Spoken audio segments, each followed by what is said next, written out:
Alright, so Generation 5 of My Little Pony. My Little Pony: A New Generation, the series that's currently out here now on Netflix and stuff like that.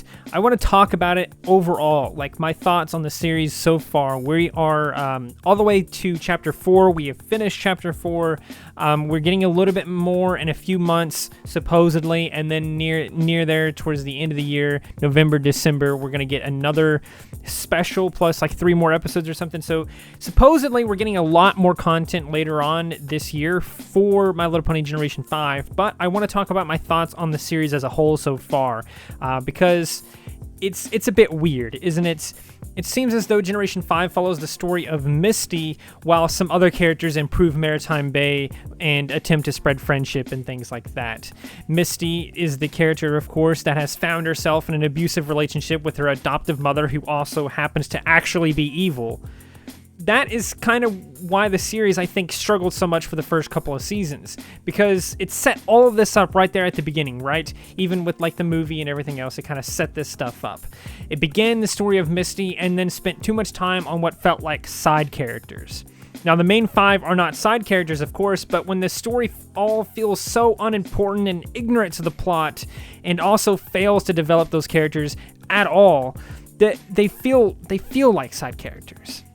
Now, whatever happens to the characters really does feel like it affects the overarching story. I will say that their actions and stuff like that affect the story overall, especially with like this season, for example. They repurposed the factory and everything like that, and then in future episodes, it was still changed. There was the community garden, and the community garden stayed for future episodes. That's the kind of thing. Whatever they improve to the town, whatever they do, it carries over to future episodes regardless. There is some overarching stuff in that regard. Zip, though, is like one of those characters that they seem to put more into versus the other ones, because she became better and better as a detective over time. She investigates. The whole investigation thing with Zip is very strange to me, actually, because Sunny, the supposed main character of the series, doesn't seem that interested in it at all. And she actually seems to ignore it entirely in most cases. Early on enough, they get this same warning. Every single one of them, all the main 5, they get the same warning from the hologram version of Twilight, which is, of course, Sunny's idol. And she's basically telling them, hey, you know, I'm with you, but there's some danger. There's something you got to take care of. There's some kind of danger out there that is going to try and take magic. It's basically going to try and undo everything you did, right? And also take over the world. Yet Sunny, she just kind of stops caring about it right away.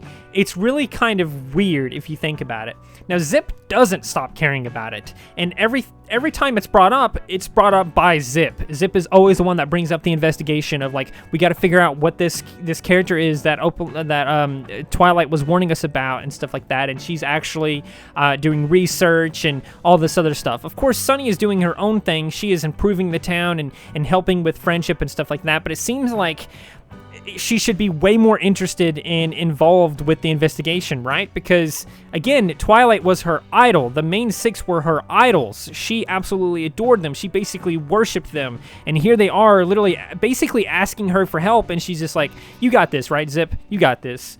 And it's so weird. It would have been so much better, so much more satisfying for Sunny to work with Zip on figuring out the message and the true threat that was out there for them, so that they could, you know, actually focus on Sunny, the main character, and her involvement and stuff. Could have had an overarching plot, an overarching just story arc for Sunny. She could have changed as a character over time.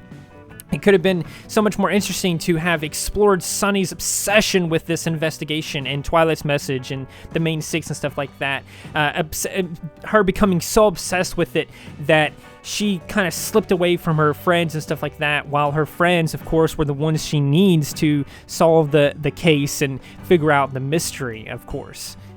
We could have gotten Sunny practicing her powers and trying to be the alicorn the world needs, trying to prove herself to this hologram version of Twilight and live up to her legacy, so to speak. That's definitely something that you would think that Sunny would want, of course.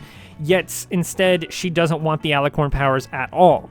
Which I can kind of understand to an extent, because that's very stereotypical plot, right? Character gets all this power, they don't want it, but they kind of have to have it, right? They're kind of forced into it. It's classic storytelling.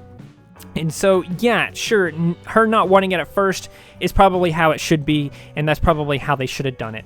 I agree with that. But there should have been a point where she accepted it. Accepted that she was the alicorn that the world needed, that the alicorn that was supposed to live up to Twilight's legacy and solve the mystery and save the world from whoever this other villainous character is, so that they could keep magic in the world and keep friendship in the world and bring friendship everywhere again. She should have accepted the responsibility and tried to embrace the powers and actually try to do something besides improve the town.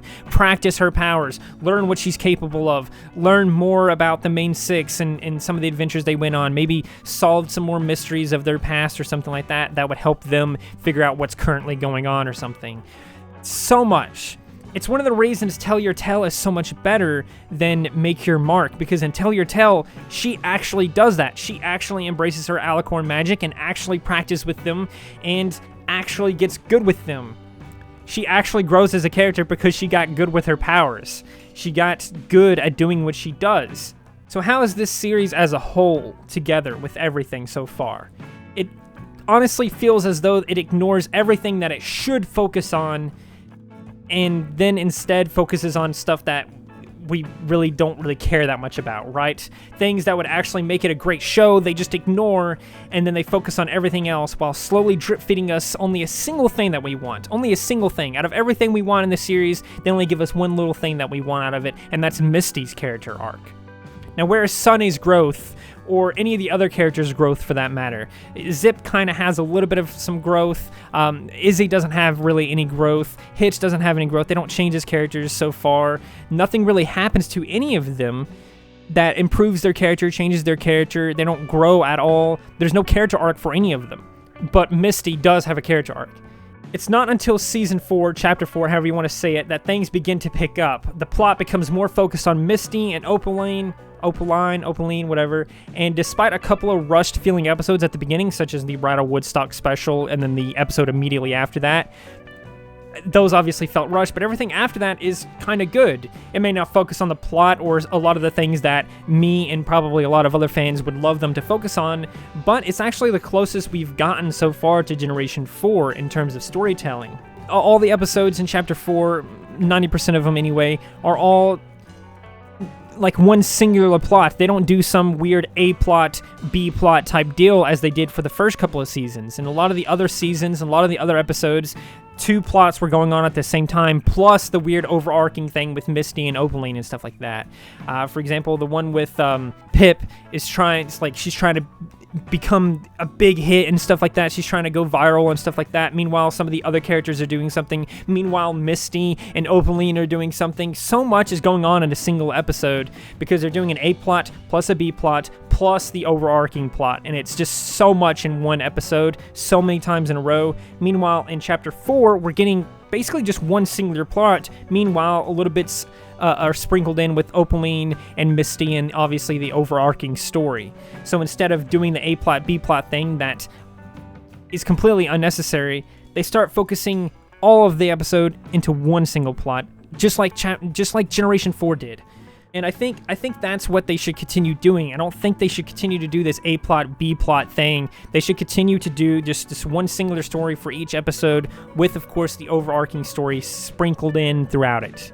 But those are my thoughts on Generation 5 so far, from the very beginning to now at the end of Chapter 4.